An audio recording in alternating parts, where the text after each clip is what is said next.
Hello friends, let us now learn some important points about acromegaly. So what is acromegaly? Acromegaly, here you will see excessive secretion of growth hormone is seen in acromegaly. Here in children, acromegaly is that is not acromegaly. In children, excessive secretion of growth hormone is called as gigantism. What is acromegaly? Acromegaly is actually a chronic debilitating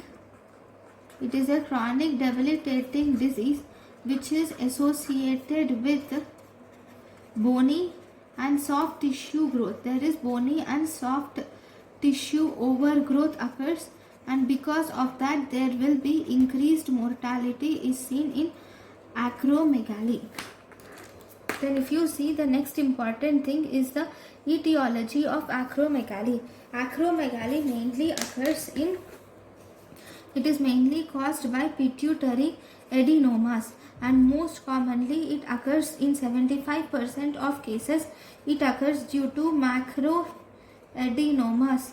Rarely, if you see, ectopic tumors will produce growth hormones, rarely, and less than 1% of growth hormones are malignant. And this, less than 1% of this acromegaly tumors are malignant. Growth hormone producing tumors, or growth hormone is produced by 20% of pituitary tumors will produce growth hormone. Okay, now let us learn about the clinical features of acromegaly. So in the clinical features of acromegaly, here the growth hormone excess occurs between the 3rd to 5th decade of life. So because growth hormone excess occurs in 3rd to 5th decade of life, here you will see various skeletal and soft tissue changes occur.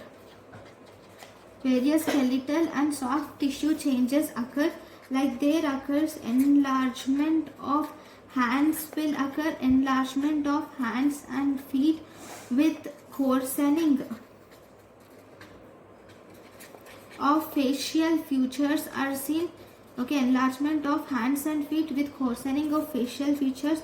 There is also thickening or thickened skin folds will also occur. So here if you see the shoe size, hat size, glove size, and also the ring size, all the sizes increases because of tissue growth. The nose, mandible enlarged. So if the mandible enlarged, this is called as prognathism. Because of enlargement of mandible, there will be separation of the teeth occurs. Okay, the voice will also become deeper. Okay, there will be increased sweating will be seen, and you will also see the patients will also develop obstructive sleep apnea. Not just the external features, but even the internal organs will also get enlarged. Internal organs are also enlarged, like they are heart, internal organs like heart, lung, spleen, liver, kidneys, all these also get enlarged. Then you will also see that these will present with interstitial edema, osteoarthritis. You will see presence of interstitial edema, osteoarthritis, and these will also present with entrapment neuropathy is also seen in these patients. Then these patients also presents with menstrual problems. Like because prolactin is co-secreted by growth hormone producing tumors. Because prolactin is co-secreted with growth hormone secreting tumor, so these will also present with menstrual problems. In 10 to 20% of patients, they will present with cardiac anomalies. Okay, cardiac anomalies like hypertension, arrhythmias, and also hypertrophic obstructive cardiomyopathy and accelerated atherosclerosis. Okay, these are seen in almost 10 to 20% of patients with cardiac anomalies. Then in some patients there will be metabolic changes are seen, like you will see presence of glucose intolerance or impaired glucose tolerance is seen in 80% of patients.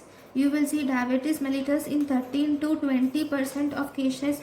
You will see presence of hypertension, headache, visual field loss is also seen in some patients, and even the articular cartilage will proliferate. Articular cartilage will proliferate and causes severe joint disease. If you were asked a one-liner among all these problems that the patient can present with, what is the most common cause of death in acromegaly? Most common cause of death in acromegaly is cardiovascular mortality. It is cardiovascular mortality. Now, if you see the diagnosis is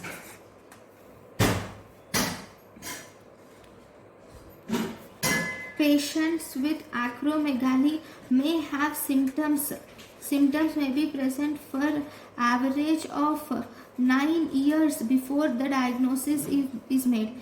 Before even the diagnosis is made, the symptoms may be present for 9 years. There can be significant elevated levels of IGF levels are seen.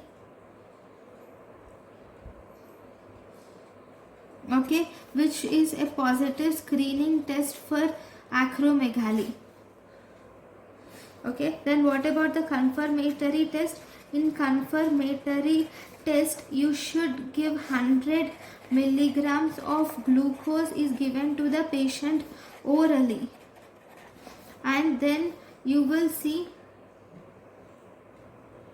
if the test, we call it the positive, if growth hormone is high, that is more than 5 nanogram per ml, then the test is said to be positive for acromegaly. Normally, if you give glucose load, this glucose load will actually suppress the growth hormone, but here growth hormone is not suppressed, it is still high, then it is called as, it is positive for acromegaly.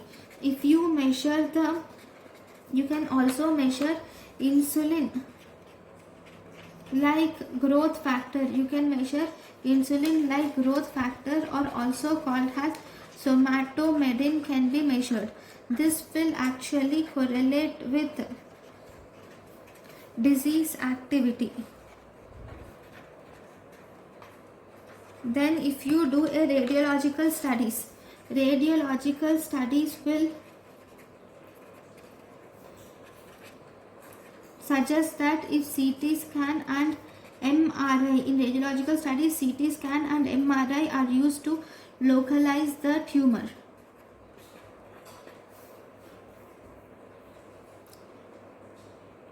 Then actually MRI is superior to CT, and this will show a tumor in almost 90% of people with acromegaly.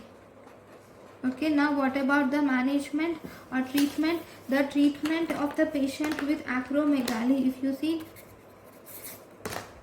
here, the treatment is, the main objective is to decrease the growth hormone levels to normal, and then to stabilize, and then to decrease the tumor size. Okay, so you can do transsphenoidal surgery can be done, but this will result in hypopituitarism in almost 10 to 20% of cases. Primary treatment is surgery. Okay, then if you see, you can also do medical therapy also. So what do you do in medical therapy? In medical treatment, you can give somatostatin analogs. These somatostatin analogs are actually the drug of choice. Then we have octreotide, lanreotide.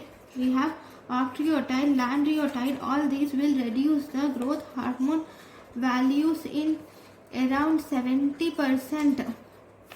In around 70% of patients, these will reduce growth hormone levels, and these will result in partial tumor regression.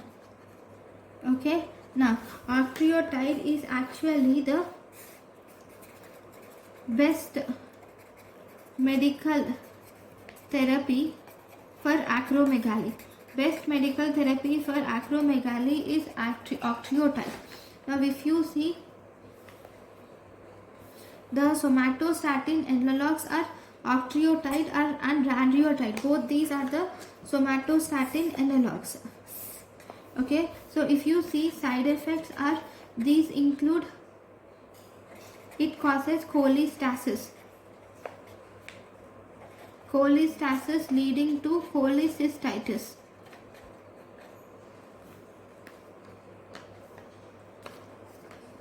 Then we can also give dopamine agonist, can be used like bromocriptine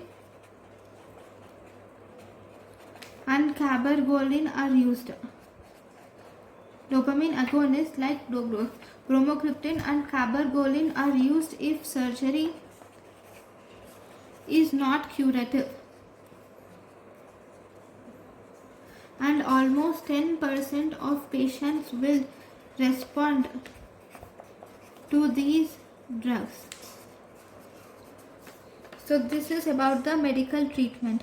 Then we can also give the next group, one more group of drugs which we can give for acromegaly is pegvisomant can be used. What is pegvisomant? Pegvisomant is a growth hormone analog.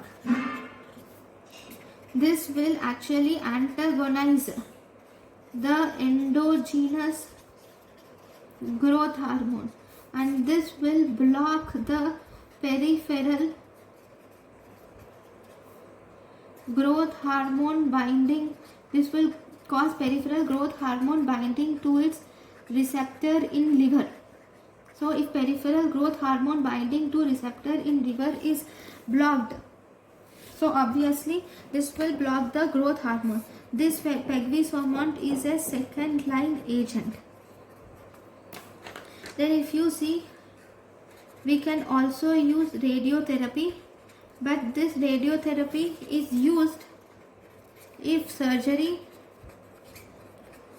and drug therapy do not work. If the surgery and drug therapy do not work, we can use radiotherapy, and this will result in resolution of the disease, and it will also cause hypopituitarism in 20% of patients. Okay, so this is about the medical treatment of acromegaly. Now if you see the complications of acromegaly, acromegaly can result in complications like it can cause cardiac failure. Actually, cardiac failure is the most common cause of death in acromegaly. Okay, then it can cause diabetes mellitus, it can cause cord compression, then it can also cause visual field defects are also seen in acromegaly. Okay, so there is one more disorder which is called as Laron dwarfism. What is this Laron's dwarfism? In Laron's dwarfism, there is growth hormone receptor resistance is seen.